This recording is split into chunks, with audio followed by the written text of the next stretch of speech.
পৰম পুৰুষ পৰমেশ্বৰ আদিত তেওঁ অকলে অকলে আছিলে নিৰাকাৰ ব্ৰহ্ম। ঐ একেশ্বৰে আছো আমি আদি নিৰঞ্জন, নাহি কয় সৃষ্টি মোক নকৰে শোভন। আদি নিৰঞ্জন অকলে অকলে আছো, সৃষ্টি নকৰাৰ কাৰণে মোক শোভা কৰা নাই। এতিয়া ধৰি লওক, মই একেবাৰে সহজ সৰলকৈ কৈছোঁ ন, মোৰ কথাবোৰ টান নাপায় বাৰু আপোনালোকে, নহয়নে বাৰু? সকলোৱে কয় বাৰু। আপুনি ধৰক আপোনাৰ ঘৰখন অস্থায়ী আছিলে, মনে মনে ভাবি আছে সকলোৱে ঘৰবিলাক পকীকৰণ কৰিলে, আমাৰো ঘৰটো পকীকৰণ কৰিব লাগিব। পইচা গোটাই আছে, গোটাই গোটাই হৈ গ'ল আৰু ঘৰটো আছাম টাইপৰ ঘৰ এটা হ'ব আৰু। তেতিয়া যেতিয়া আপুনি ঘৰটো পুনৰ নিৰ্মাণ কৰিম বুলি ভাবিলে, তেতিয়া আপুনি মিস্ত্ৰী এজনৰ আশ্ৰয় ল'ব লাগিব নাই? লাগিবনে?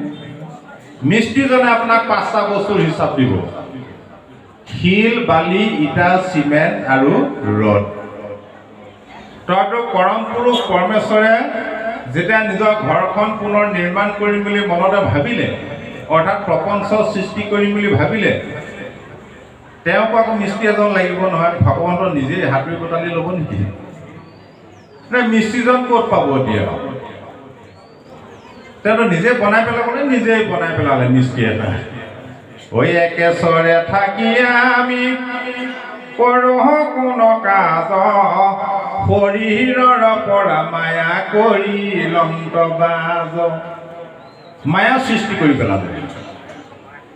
এতিয়া মায়াই ক'লেহে, মায়াৰূপী মিস্ত্ৰীয়ে ক'লে, প্ৰভু মোক সৃষ্টিৰ দায়িত্ব দিছা হয়, মোকো লাগিব নহয় 5টা বস্তু। কি কি লাগিব? বোলে শিল, বালি, ইটা, চিমেণ্ট, ৰড মোকো লাগিব। এতিয়া ভগৱন্তে ভাবিলে, এইখিনি ক'ত পাম আকৌ? নিজেই বনাই পেলালে। অনাদি ঈশ্বৰ কৃষ্ণ জগত কাৰণ, সৃজিলা মায়া কলয়া মহাভূতগণ। মায়াক লগত লৈ তেওঁ নিজেই বনাই পেলালে 5টা বস্তু। কি? ক্ষিতি, অপ, তেজ, মৰুত, ভূম। মাটি, পানী, জুই, আকাশ আৰু বায়ু। এই পঞ্চভূতেৰে কি কৰিলে? আকৌ ইফালে চিন্তা কৰিলে, জীৱবিলাকে যদি ভোগ নকৰে, মোৰ বজাৰখনেই সামৰি পেলাব লাগিব। জীৱক ভোগ কৰিবলৈ দিয়ে, ঈশ্বৰে চাই থাকে, সেইটো ঈশ্বৰৰ লীলা, সেইটো ঈশ্বৰৰ মানে আনন্দ। আকৌ লগে লগে কি কৰিলে? জীৱৰ বিষয় ভোগ নিমিত্তে ঈশ্বৰ পঞ্চভূতে সৃজিলা বিবিধ কলেবৰ।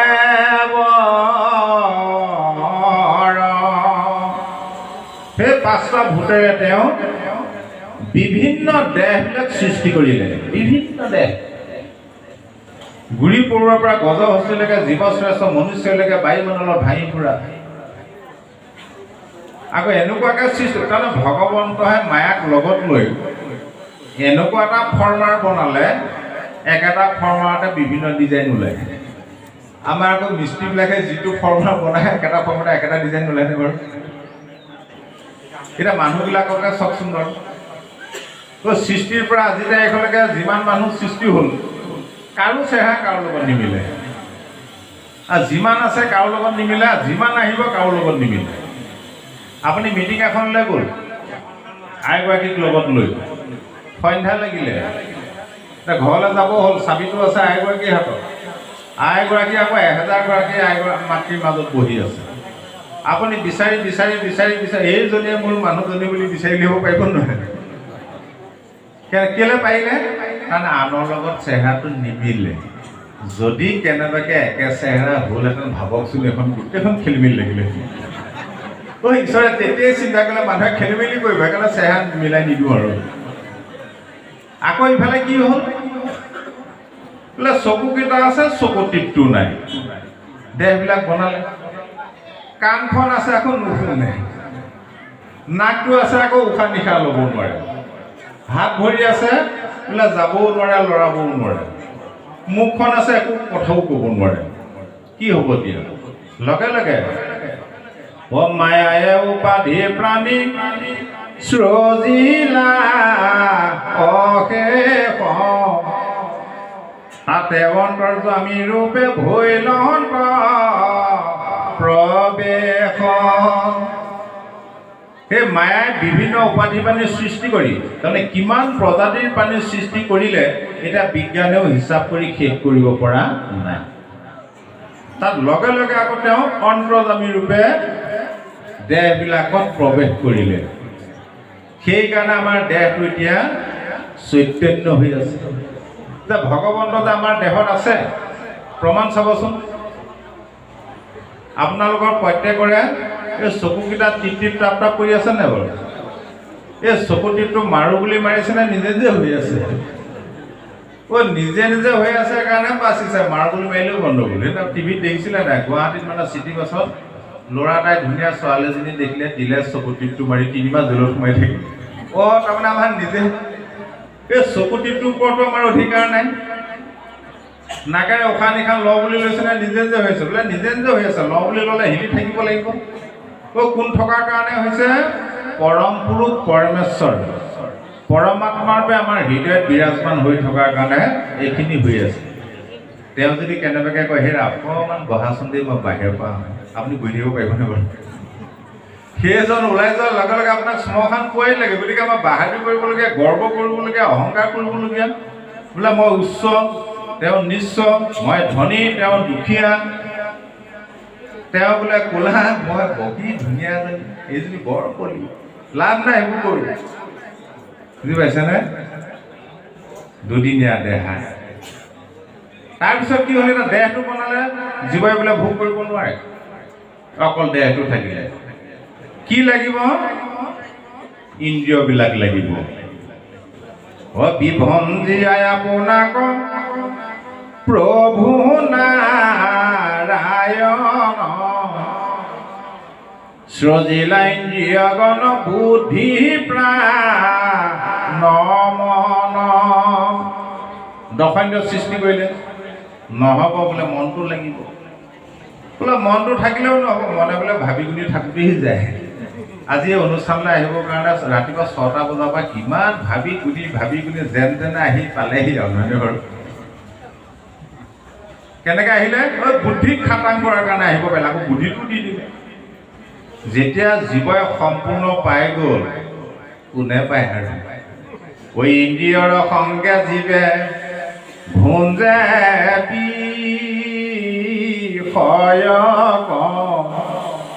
আত্মা বুলি মানে মায়া ময় শৰীৰ। ইন্দ্ৰিয়ৰ সংগত কৰি যেতিয়া জীৱই বিষয় ভোগ কৰিবলৈ আৰম্ভ কৰি দিলে, তেতিয়াই বেমাৰটো আৰম্ভ হৈ গ'ল। কি বোলে? মায়াময় দেহটোকে মই বুলি ভাবিবলৈ ধৰিলোঁ। মানুহটোৱে ঘৰটো বনালে, এই ঘৰটোকে যদি মই বুলি ভাবোঁ কামত দিব জানো বাৰু? এতিয়া তেনেকুৱা হৈছে, ঘৰটোকে মই বুলি ভাবিবলৈ ধৰিলোঁ। এইটো যে মই নহয়, কেতিয়াবা আপোনাৰ নিজৰ কথাতে ধৰা পৰে চাবচোন বাৰু। এজনে সুধিলে হেৰি মাধৱ ফুকন বা আপোনাৰ ভালেমান দিন দেখা নাই, কি হ'ল? একেবাৰে ওলাই নোহোৱা হ'ল। তাৰ ফুকন বাপে কি বুলি ক'ব? কি ক'ব আৰু গম পাইছেনে? আজি 15 দিনমান হ'ল মোৰ দেহাটো একেবাৰে বেয়া, সেইকাৰণে মই আহিব পৰা নাই। আৰু দেহাটো মোৰ বেয়া কাৰণে মই আহিব পৰা নাই, তাৰমানে কি বুজালে এতিয়া? মইতো বেলেগ, দেহাটো বেলেগ, হয় নহয়? এতিয়া মইতো কোন এতিয়া? এবাৰ ৰামচন্দ্ৰ প্ৰভুৱে হনুমানক সুধিলে, হেৰা তুমি কোননো? যে প্ৰভু মোক চিনি পোৱা নাই, মই হনুমান আকৌ। নহয়, হয় প্ৰভু মই সঁচাকৈ কৈছোঁ। হনুমান বোলে নহয়। তেন্তে মই পৱন পুত্ৰ বোলে নহয়, মই অঞ্জনাৰ পুত্ৰ নহয়। যেতিয়া নহয় নহয় বুলি কৈলে হনুমানটো লাগিব খেলিবি। সৰু কালৰ পৰা মই নিজক হনুমান বুলিহে চিনি পাওঁ। এতিয়া ৰামচন্দ্ৰ প্ৰভুৱে নহয় বুলি কৈছে, যেতিয়া প্ৰকৃততে মই হনুমান নহয় নেকি? আৰু মোৰ মা দেউতা বেলেগহে আছে নেকি? এই বুলি মই কোন বুলি ধ্যানত বহিল। বহু সময় ধ্যান কৰাৰ অন্তত হনুমন্তই ক'লে, প্ৰভু তোমাৰ প্ৰশ্নৰ উত্তৰটো মই এতিয়াহে পালোঁগৈ। কি পালা? দেহৰ দৃষ্টিত মই তোমাৰ দাস, জীৱ দৃষ্টিত মই তোমাৰ অংশ, আত্মা দৃষ্টিত প্ৰভু তুমিয়ে মই, তোমাৰ আৰু মোৰ মাজত কোনো পাৰ্থক্য নাই। সেইকাৰণে আপুনি এইটো চতুৰ্থ স্কন্ধ ভাগৱতত সুন্দৰকৈ কৈছে পুৰঞ্জন সংবাদত।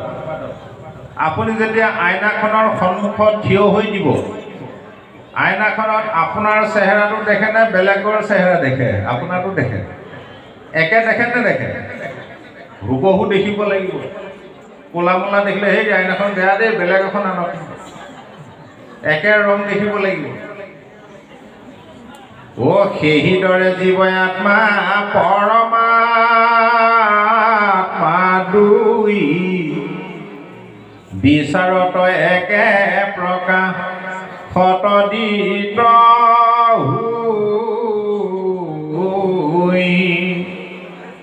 যে আমি জীৱ আত্মাবিলাক কি? পৰমাত্মাৰ প্ৰতিবিম্ব স্বৰূপ। সেই আইনাখনে আপোনাক দুজন কৰি পেলালে নাই?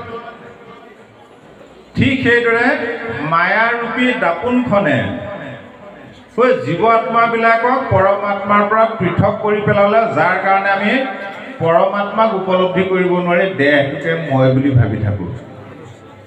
সেইকাৰণে মহাপুৰুষ শ্ৰী শ্ৰী মাধৱদেৱে নাম ঘোষাত স্পষ্টভাৱে কৈছে, যিহেতু চৈতন্যপূৰ্ণ পৰমাত্মা ৰূপে হৰি হৃদয়ত আচন্ত প্ৰকাশী তৈতেখে ইন্দ্ৰিয় গণ বুদ্ধি প্ৰাণ ভূত তৈতেখে ইন্দ্ৰিয় গণ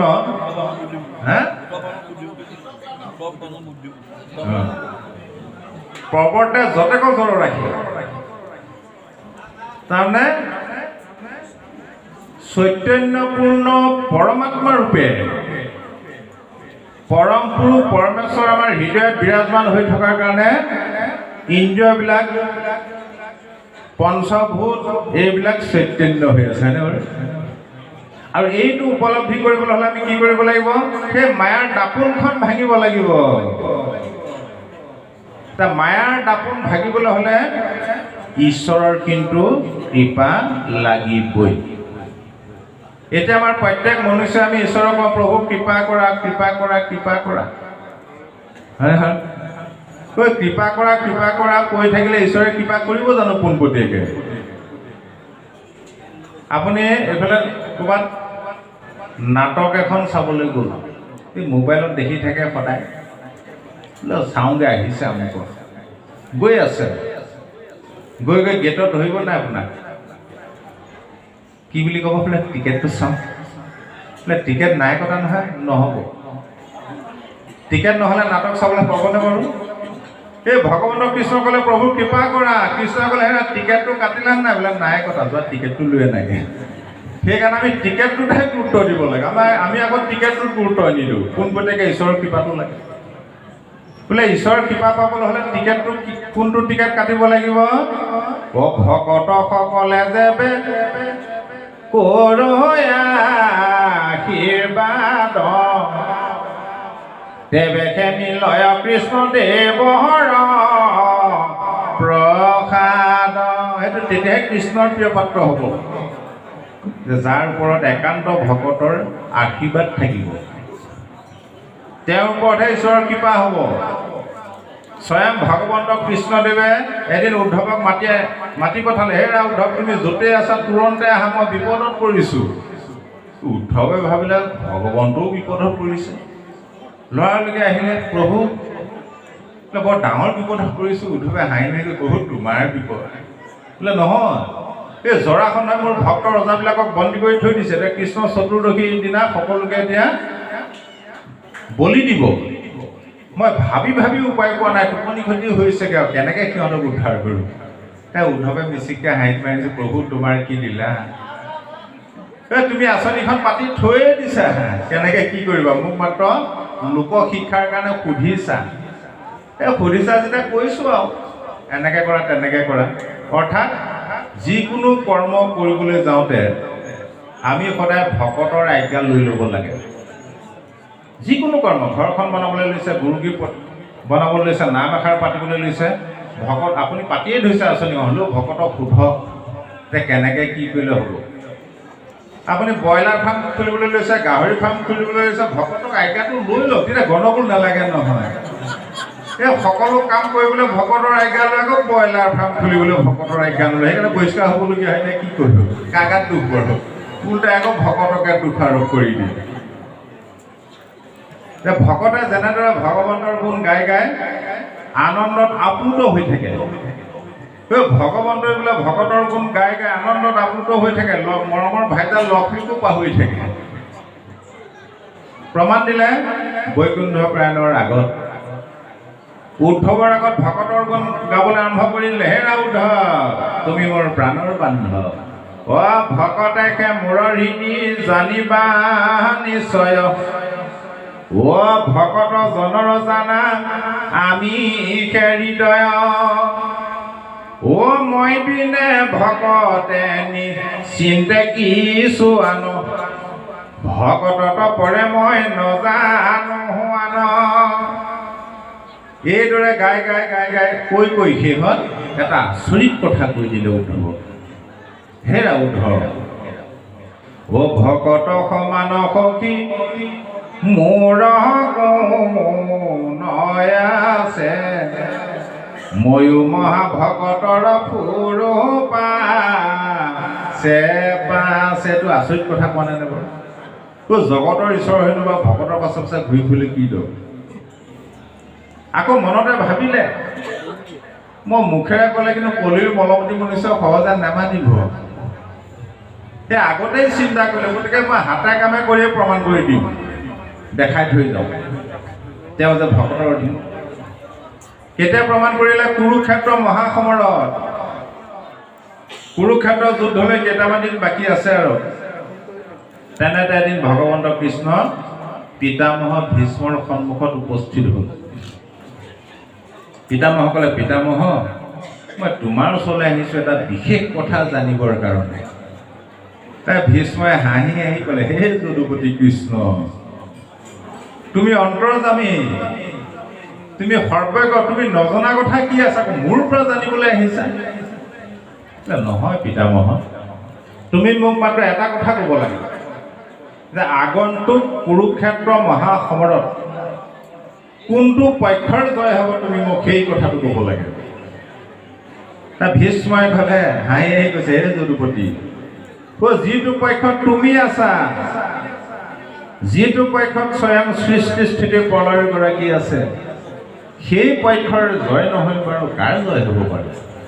তাই ভীষ্মই ক'লে, পিতামহ তুমি ভুল বুজিছা, মই পাণ্ডৱৰ পক্ষত আছোঁ যদিও মই মাত্ৰ অকলেহে, মোৰ গোটেই নাৰায়ণী সৈন্য মই দুৰ্যোধনক দি পঠালোঁ।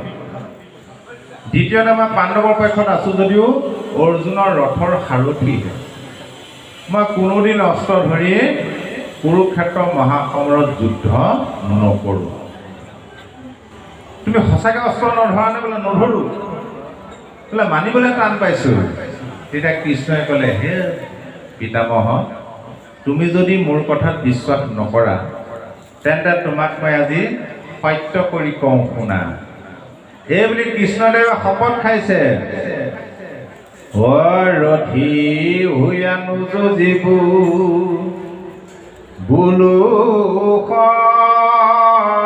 সত্য কৰি, সত্যে সত্যে নুযুঁজিবু অস্ত্ৰ শস্ত্ৰ ধৰি। যেতিয়া ভগৱানৰ কৃষ্ণদেৱে সত্য কৰিলে, পিতামহ ভীষ্ম ৰৈ নাথাকিলে, লগে লগে এৰাম হেন শুনি কেশৱক ভীষ্মে বোলে বাক, অস্ত্ৰ ধৰি ধাইবা সৈতে যুঁজাইব তোমাক। হে কেশৱ, আজি ময়ো প্ৰতিজ্ঞা কৰিছোঁ আগন্তুক কুৰুক্ষেত্ৰ মহাসমৰত তোমাক মই অস্ত্ৰ ধৰাইহে এৰিম। এতিয়া ভাবক, এইফালে স্বয়ং ভগৱান কৃষ্ণৰ প্ৰতিজ্ঞা, ইফালে পিতামহ ভীষ্মৰ প্ৰতিজ্ঞাও অলপ নহয় বাৰু। প্ৰতিজ্ঞাৰ কাৰণে ভীষ্মৰ নামটো পোৱা নাই জানো? দুয়োজনে সত্য কৰিল ঘোৰ অনন্তৰে দুয়ো দলে মিলিলা সমৰ। ইতিমধ্যে কুৰুক্ষেত্ৰ যুদ্ধ আৰম্ভ হৈ গ'ল। ভীষ্মই নিজৰ প্ৰতিজ্ঞা ৰক্ষা কৰিবৰ কাৰণে অহৰ্নিশে যত্ন কৰে। চাই আছে, এদিনটো পাই গ'ল সুবিধা, লগে লগে সুবিধাৰ সৎ ব্যৱহাৰ কৰি ভীষ্মে মাৰিল তকৰ অৰ্জুন কবুলি ৰথে সমে ঘোঁৰা পৃথিৱীত ধৰিলা খালি। একেবাৰে ভীষ্মই কি কৰিলে? অৰ্জুনৰ ৰথে ঘোঁৰাই মাটিত খালি পেলালে। ভগৱান কৃষ্ণ দেখিলে সৰ্বনাশ, ডাঙৰ ঘটনা হৈ গ'ল, এতিয়া কি কৰিম, ভাল বিপদত পৰিলোঁ। এৰাইব নোৱাৰে ঘোঁৰা পখিল পাতাল হেন দেখি ৰথহঁতে নামিলা গোপাল। একে জাপে ৰথৰ পৰা নামি আহিলে। নামি আহি হাতত চক্ৰ ধৰি মনে মনে ভাবি আছে, কি কৰোঁ কি নকৰোঁ, ভাল বিপদত পৰিলোঁ। যদি মই আজি অস্ত্ৰ ধৰি যুদ্ধ কৰোঁ, মোৰ প্ৰতিজ্ঞা ভংগ হ'ব। হে ৰাম গোটা ধৰি হৰি গুণত মনত, যদি অস্ত্ৰ ধৰি যুঁজো সত্য হুৱে হত। আকৌ ইফালে হে ৰাম নুযুঁজিলে ভকতৰ সত্য দূৰে যাই, অন্যায়ে ভক্তিৰ পথ ৰাখি তেজুৱাই। যদি মই অস্ত্ৰ নধৰোঁ, মোৰ ভকতৰ প্ৰতিজ্ঞা ভংগ হ'ব। আৰু ভকতৰ প্ৰতিজ্ঞা ভংগ হ'লে মোৰ ভক্তিৰ পন্থই নাথাকিব। যি হওক যি নহওক, মই নিজৰ নষ্ট কৰি হ'লেও, অনিষ্ট কৰি হ'লেও মোৰ ভকতৰ প্ৰতিজ্ঞা ৰক্ষা কৰা উচিত। এইটোকে সিদ্ধান্ত লৈ হেহি বুলি চক্ৰ ধৰি ৰাখিলা সকাল, আপোনাৰ এৰি সত্য ভকত বৎসল। তেওঁ যে প্ৰকৃততে ভকত বৎসল, নিজৰ প্ৰতিজ্ঞা ভংগ কৰি ভীষ্মৰ প্ৰতিজ্ঞা ৰক্ষা কৰি এই কলিৰ মলমতী মনুষ্যক এই শিক্ষাটো দি থৈ গৈছে। আৰু যেতিয়া পিতামহ ভীষ্ম সৰসজ্জাত শুই আছিলে, কৃষ্ণদেৱে কুন্তি পঞ্চপাণ্ডৱক লগত লৈ যেতিয়া পিতামহ ভীষ্মৰ সন্মুখত উপস্থিত হৈছিলে, আনন্দৰ চকুলো টুকি টুকি এই কথাটোকে কৈ কৈ ভীষ্মই কৃষ্ণক স্তুতি কৰিছিলে। হে যদুপতি, মোৰ ইচ্ছা মৃত্যু, ইচ্ছা কৰা হ'লে এই দেহ এৰি মই কেতিয়াবাই যাব পাৰোঁ, কিন্তু মই যোৱা নাই। কিয়নো যোৱাৰ আগতে তোমাক এপাক চাই যাবলৈ মই জানো তুমি মোৰ ওচৰলৈ এদিন নহয় এদিন আহিবই লাগিব। কিয়নো তুমি সৃষ্টি স্থিতি প্ৰলয়ৰ গৰাকী হ'লেও তুমি কিন্তু সদায় তোমাৰ ভকতৰ অধীন। তুমি যে তোমাৰ ভকতৰ অধীন, সেই কথাটো মই নিজৰ ক্ষেত্ৰতে প্ৰমাণ পোৱা আছে। হে যদুপতি, মনত পেলোৱা, কুৰুক্ষেত্ৰ মহাসমৰত তুমি অস্ত্ৰ নধৰো বুলি প্ৰতিজ্ঞা কৰিছিলা, আৰু মই তোমাক অস্ত্ৰ ধৰাম বুলি প্ৰতিজ্ঞা কৰিছিলোঁ। তুমি সময়ত কি কৰিলা? ঐ অস্ত্ৰ নধৰিবো বুলিলা আপুনি, ধৰাইবো বুলিলো আমি, নিজয় অংগীকাৰচন কৰি মোৰ প্ৰতিকাৰ ৰাখিলা স্বামী। সেইদিনাই প্ৰমাণ পালোঁ তুমি ভকতৰ অধীন। আৰু এটা কথা প্ৰমাণ পালোঁ কি, তুমি নিজতকৈও ভকতক বেছি স্নেহ কৰা। ঐ আপোনাতো কৰি ভকতক স্নেহ জানিলোঁ তাক সম্প্ৰতি। আনন্দবান চহু ঐ বন্ধু মাধৱ তুমি হৈবা মোৰ গতি। মোক একো নালাগে, মাত্ৰ মোৰ গতিটো তুমি হ'লেও হৈ গ'ল। লগে লগে আঙুলি ঠাৰেৰে পঞ্চ পাণ্ডৱক চিনাকি কৰি দিছে। যুধিষ্ঠিৰ, ভীম, অৰ্জুন, নকুল, সহদেৱ, তোমালোকৰ লগত অহৰ্নিশে থকা এইজন কৃষ্ণক প্ৰকৃততে তোমালোকে চিনি পোৱা নাই। আজি মই এওঁৰ লগত পৰিচয় কৰাই দিছোঁ, শুনা। বোলে এইজন কোন? বোলে এইজনেই সেইজন। চিনাই বেলাগিলা ভীষ্মে মেলিয়াই আঙ্গুলি, এহেঁতে ঈশ্বৰ কৃষ্ণ কালুৱাকে বুলি। এইজনেই ঈশ্বৰ কৃষ্ণ, এইজনেই কাল।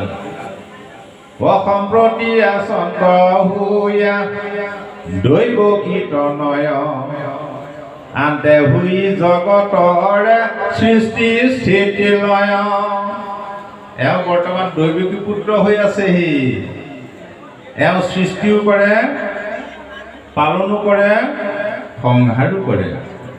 ও কোটি ব্ৰহ্মাণ্ডৰ নাথ এন্তে মহাহৰি, মায়ায়ে লোকক মোহি আছে ছদ্ম কৰি।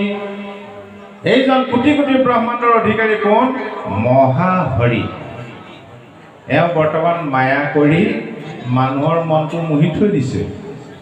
সেইকাৰণে আপুনি প্ৰমাণ চাবচোন, যিজন স্বয়ং ভগৱন্ত, সেইজনক কংস, জৰাসন্ধ, শিশুপাল, দন্তবক্ৰ প্ৰভৃতি মায়াত মোহিত হৈ থকা লোকসকলে সাধাৰণ গোৱালৰ ল'ৰা জ্ঞান কৰিলে। জৰাসন্ধই সেইজনক মাৰিবৰ কাৰণে 17 বাৰ আক্ৰমণ কৰিছে। এতিয়াও যিসকল লোকে সমাজত কংস, জৰাসন্ধ, শিশুপাল, দন্তবক্ৰৰ ভাও দি আছে, সেইসকলে ভাগৱত, ভগৱন্ত, ভকত এইবিলাকক পাত্তা বা গুৰুত্ব নিদিয়ে। যে কি নহয়, আকৌ কৈছে এওঁৰ বোলে এটা মহৎ গুণ আছে। এওঁৰ মহৎ গুণটো কি? ও ভকত বৎসল কৃপাময় হৰি, তাহা নপাৱত বা পথা সেৱা কৰি। এওঁ অনন্ত কোটি ব্ৰহ্মাণ্ডৰ অধিকাৰী হ'লেও এওঁ কিন্তু সদায় ভকত বৎসল, ভকতৰ অধীন। এওঁ সদায় ভকতৰ পক্ষপাত কৰে। আপুনি ধৰক ফুটবল খেল এখন চাই আছে, এটা টিমো চিনি নাপায়, গোটেই বাহিৰৰ টিম সেইকেইটা। আপুনি গমেই নাপালে, আপুনিও এটা পক্ষ লৈ খেলি আছে, পক্ষডাল লৈ নলয়। আইসকলে চিৰিয়েল চাই নহয়, চিৰিয়েলৰ এক্টৰ এক্ট্ৰেছ কাকো চিনি নাপায়, হ'লেও কিন্তু আপুনি এটা পক্ষ লৈ লয়। এটা পক্ষক ভাল পায়, এটা পক্ষক বেয়া পায়। তদ্ৰূপ ঈশ্বৰ।